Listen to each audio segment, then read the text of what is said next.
So what should we be printing on Hahnemühle's Fine Art Smooth papers? Well, hello and welcome to this Fotospeed video with me, Tim Jones.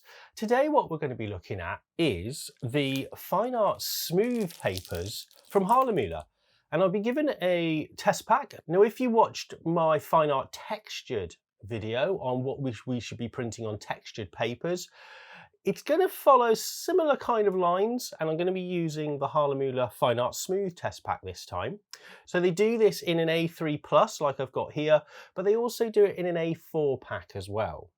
Now, I always think this pack should be called the Photo Rag test pack, to be honest, because the papers we've got in this is we've got a rice paper, which is a beautiful paper, and I'll talk about that at the end because it's something a little bit different in this test pack. And I just want to spend a little bit more time on it because it is a beautiful paper. Also, we've got the Photo Rag in here, the 308 gram paper from Hahnemühle. Also the Photo Rag Duo, the Photo Rag Bright White, and also the Photo Rag Ultra Smooth as well. Now, all of these papers are 100% cotton, apart from the rice paper. That's something a little bit different, like I said.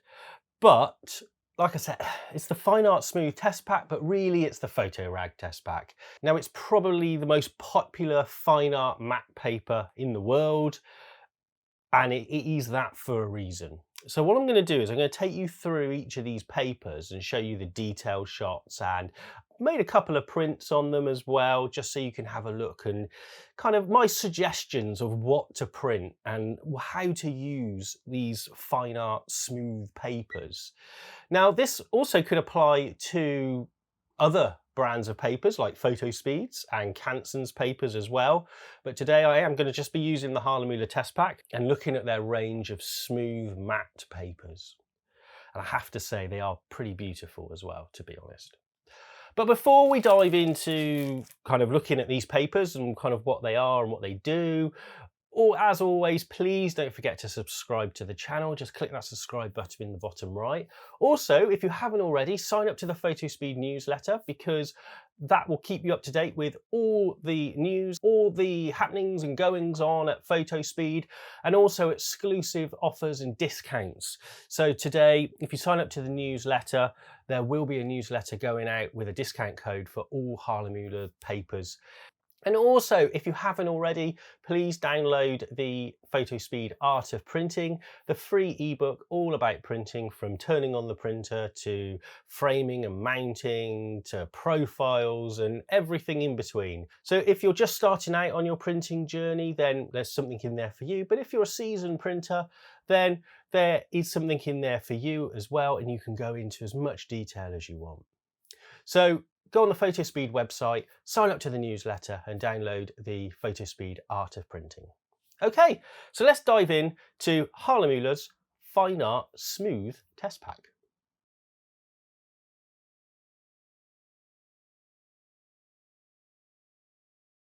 So I've made some prints on the papers in the test pack, and I've kind of picked pictures that I think I would kind of print on them and use the papers for. I've also picked pictures to show the versatility of the paper as well, because to be honest, like I said, this is more the Photo Rag test pack, apart from the rice paper in there. They're very similar papers. You've got the Photo Rag 308 as your kind of stock amazing paper. And then there's variations of that, like a smooth version and a bright white version, and also the double-sided version as well. They're all kind of based around a theme, so there's not much variation. However, they have very subtle differences which suit certain images more than others. So hopefully I'll give you a little bit of inspiration today on how to actually use these papers. So let's have a look at some prints, and we're going to start with Photo Rag. We're going to start at the top, and that's our kind of our control and our base paper, and then we'll kind of almost compare everything against that as well. So let's have a look at Photo Rag 308.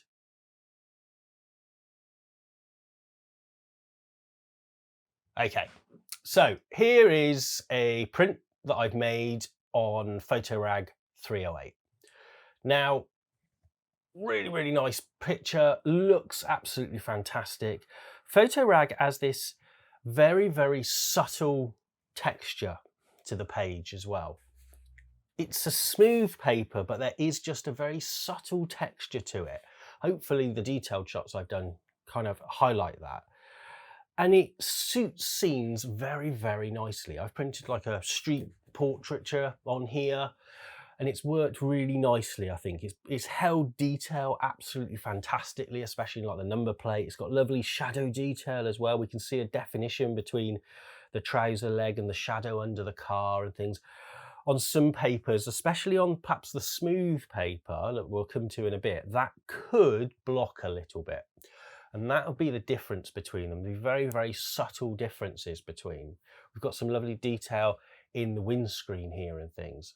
But also, it's just added a tiny little bit of texture to the top up here, which hasn't overtaken the picture at all, but in the kind of smoother areas of the picture, it's just added a little bit of texture, which just kind of enhanced the picture. And like I said in previous videos, I think paper choice is part of your editing process and can be a very subtle tool. So whereas Photoshop is more editing with a hammer, paper choice is more editing with a feather, very subtle, and it has very kind of lovely effects in there as well. But I've also printed a wildlife picture on it as well, a picture of a frog, just to show you how vibrant this paper can be with colour and how it can really pop off the page. Now, this is not the bright white version. This is just the Photorag.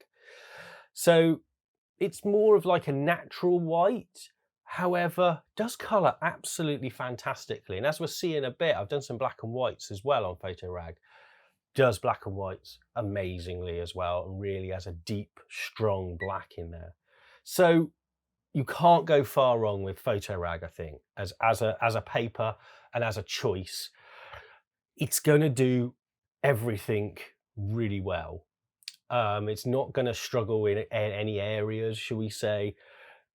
Really, you could say we don't need to go on. This is this is the paper you should have. However, the other papers do have certain advantages, but I mean, Photorag, if you're ever in doubt of which one of these papers to use, just use the Photorag. It's just going to be beautiful. So let's move on and let's look at the Photorag Bright White.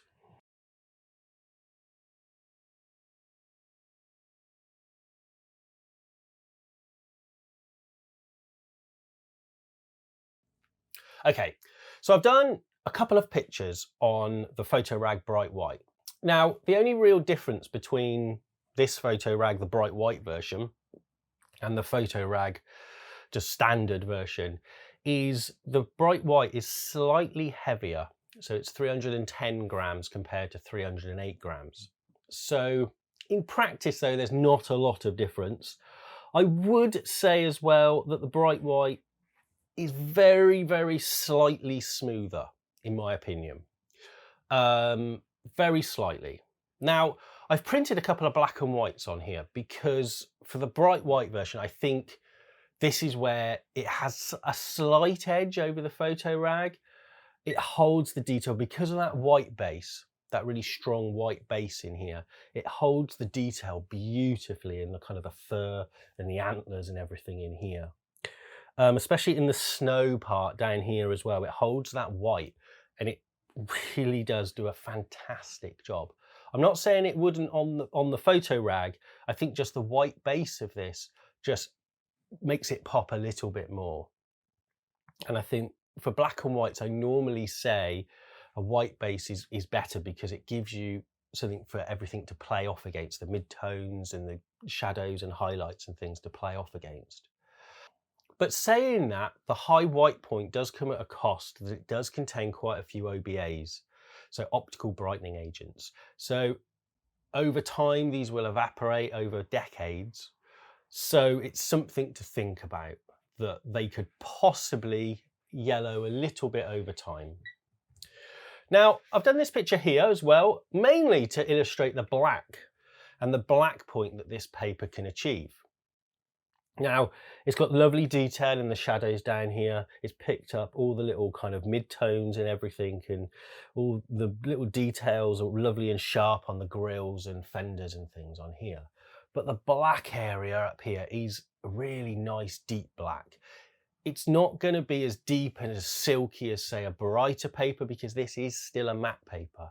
However, the black point on these papers are amazing. And for a black and white print, it looks fantastic. I think I would probably go for the higher white point just for the black and whites, just for that. So it's got something to really play off against, especially if your picture's got a big expanse of black in there. If it's got a lot of mid-tones in, like a bit like this picture here, wasn't really a solid black in here, then we could probably get away with the standard photo rag, just because it's a little bit warmer. Possibly it's not as white, but it's still a white paper. But this looks great. I think it worked really nicely with the snow and things at the back there. So, but anyway, so let's move on and look at the Photo Rag Duo and what this brings to our options with our printing.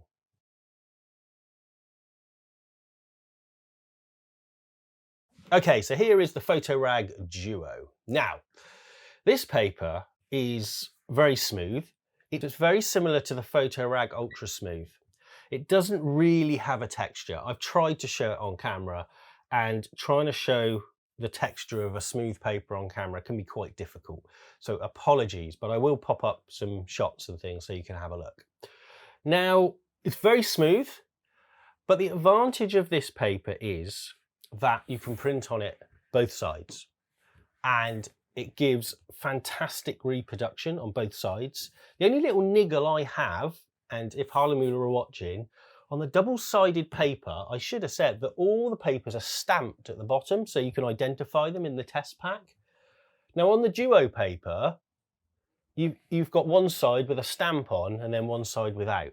So you've just got to be aware of that could happen. And remember, it's a test pack, so a little bit annoying, but I suppose it's there so you could identify it, so that's fine. It's slightly lighter as well than the standard photo rag. It's 276 grams instead of 308. Like I said, it is more like the Ultra Smooth that I'll come to in a minute, and very smooth paper, but quite a nice white point. Does black point very nicely, produces colour fantastically. Works really nicely if you've got kind of a smooth surface. That's why I've kind of picked this smoothness going down in the water here. And also on the picture on the back, I've got that lovely still long exposure going on here, and works really nicely. It's held the detail really nicely as well. Yeah, really impressed with it. I think you could see this being used in books perhaps. It is perhaps a little bit too thick for books at 276 grams. It's perhaps a little bit too thick for books, possibly, but it would make a really nice inside cover, or the front cover perhaps if you're doing a softbound book. So loads of options with it, and works really nicely as well. Okay, so let's look, because I've talked about the Ultra Smooth and how this compares really. Let's have a look at the Ultra Smooth next, and kind of how that performs really.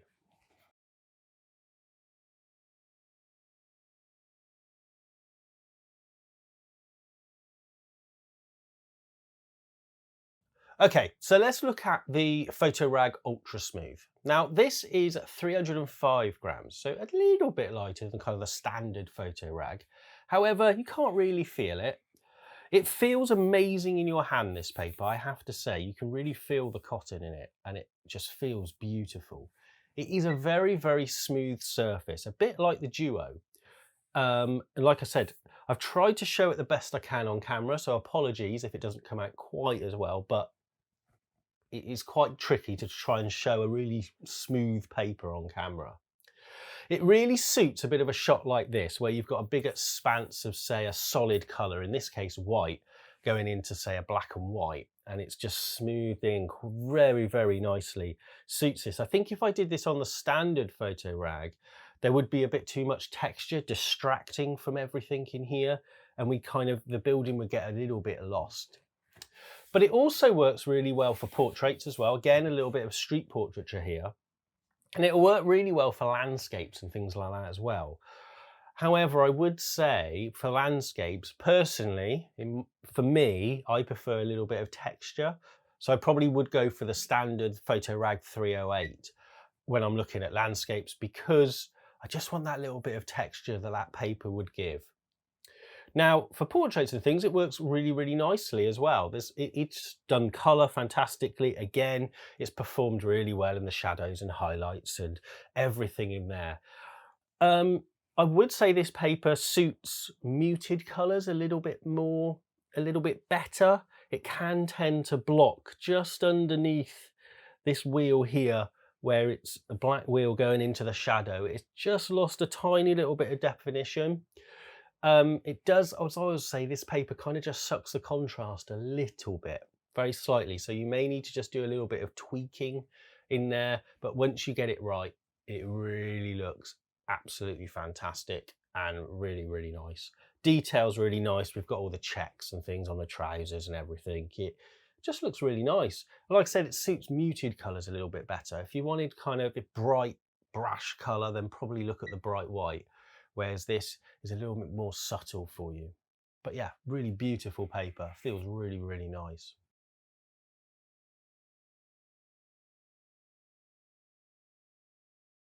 Okay, now let's look at the last paper. Now, it's a bit of a tricky one to hold up actually, because it's a rice paper. So it's a very, very thin paper. It's only 100 grams. And it's got this very subtle kind of texture running through it, top to bottom, almost like a little bit of grain in there. And it reminds me very much of washi paper from Japan. And it reminds me instantly of kind of Japanese stab bound books. And it just works beautifully. You can even shine a bit of a light through it, just because it's quite thin, and it does actually make really, really nice prints. Now, I've printed a traditional kind of blossom print on here, because I think that was the first thing I thought of when I thought of this, was kind of the blossom in Japan and Tokyo and places. But you could print anything on it, to be honest. It would work really, really nicely. I think some nice black and white portraits or something in a lovely, I think it needs to be bound. It's kind of a book paper for me anyway, but other people I've seen use it, have put it up on big light boxes and shine light through it and backlight the picture and things. So there's quite a few options you can do here with this. The grain in it is just lovely. For some reason, it does come through in the picture. And I normally say that if you can see the grain in there, you probably shouldn't be using the textured paper and things. However, this grain, for some reason on the rice paper, just adds to the kind of, it just adds to the scene.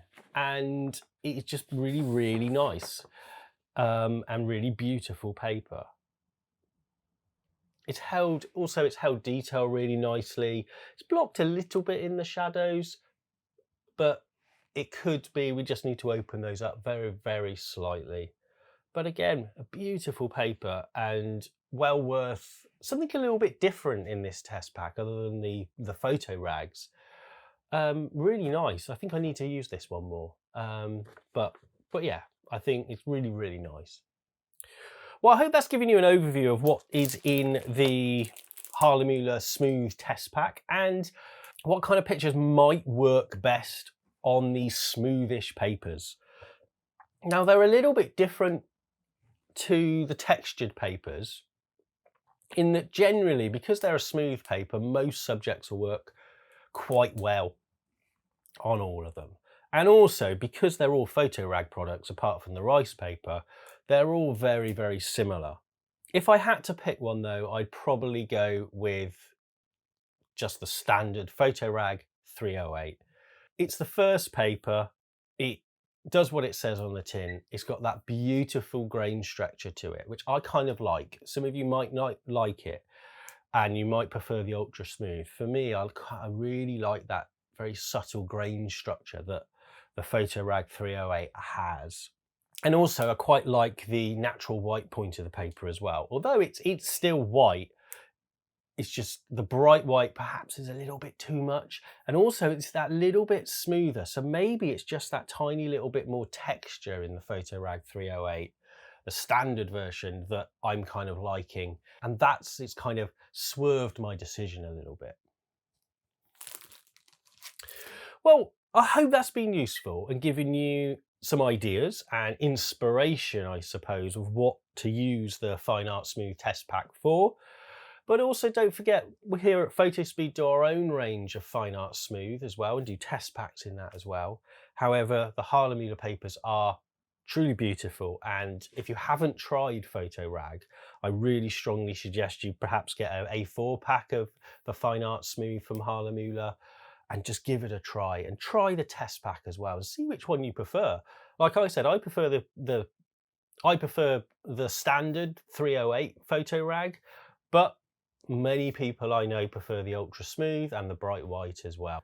And some people use the rice paper as well, and I think it's one of those papers I think I must use a little bit more and find a way to use it. But as always, the best way to kind of pick and start with one of these papers is to actually kind of touch and feel them and see which you prefer and like the feel of. Like I said, I prefer the Photorag 308, and I think thinking about it and talking about it to you guys is that it's the texture, it's that very tactile feel to the 308, whereas the ultra smooth, although it's a beautiful paper and absolutely phenomenal, for me it's just a little bit too smooth, and the same with the bright white as well.